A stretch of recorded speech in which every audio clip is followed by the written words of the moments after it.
কোরআনে আছে নবীজির সামনে প্রত্যেকের আমলনামা খোলা হবে। ওয়াজিনা বিকা আলা হাউলাই শাহীদা, নবীজিকে আল্লাহ বলছে আপনার সামনে উপস্থিত রাইখা আমি দেখাবো। নবীজি আমলনামা দেখে আল্লাহর নবী জিজ্ঞেস করবে উম্মত এটা কি? উম্মত দিনের পর দিন ফজরের নামাজ কোথায়, জোহরের নামাজ কোথায়? উম্মত 30 বছরের ব্যবসার মধ্যে একটা হালাল নাই।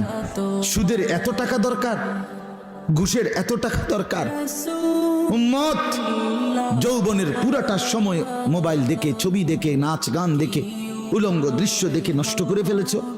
আজ আমি কিসের সুপারিশ করব উম্মত? আমি এটা নিয়ে আমার আল্লাহর সামনে কেমনে দেখাবো? আমি কিভাবে বলবো? হযরত মাওলানা তারিক জামিল সাহেব বলেন হাসরের ময়দানে নবীজি, আহা বাপ শুনেন শেষ কথা, হাসরের ময়দানে নবীজি নিজের পিঠ মোবারক চাদর সরাইয়া ফেলবেন আর উম্মতকে দেখায় বলবেন উম্মত দেখ না আমার পিঠ চালনির মতো ছিদ্র ছিদ্র, তায়েফের পাথরের আঘাতে আমি এই পরিমাণ ব্যথা পাইছি, আহত হয়েছি, রক্তাক্ত হয়েছি, মৃত্যু পর্যন্ত আর আমার ছিদ্রগুলো আর গোশত দিয়া পুরায় নাই।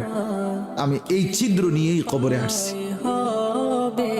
আমার 23 বছরের এই কষ্ট, এই আমানত, আমার উহুদের দান শহীদ, আমার পেটে পাথর বাঁধা, আমার সাহাবীদের এই শাহাদাত, আমার বেলালের এত কষ্ট, খাব্বাবের এত জুলুম নির্যাতন সহ্য করা বিনিময় উম্মত কি নিয়ে আসছে?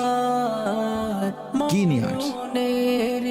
জিন্দেগি কোনো কদর করলেন না। আবার বলছি ইন্নী লাকুম মিনহু নাযীরুম মুবিন, আল্লাহ বলছে নবী শুনাইছে 2 বার, পর পর 2 বার বলছে উম্মত আমি কিন্তু ভয় প্রদর্শন করব।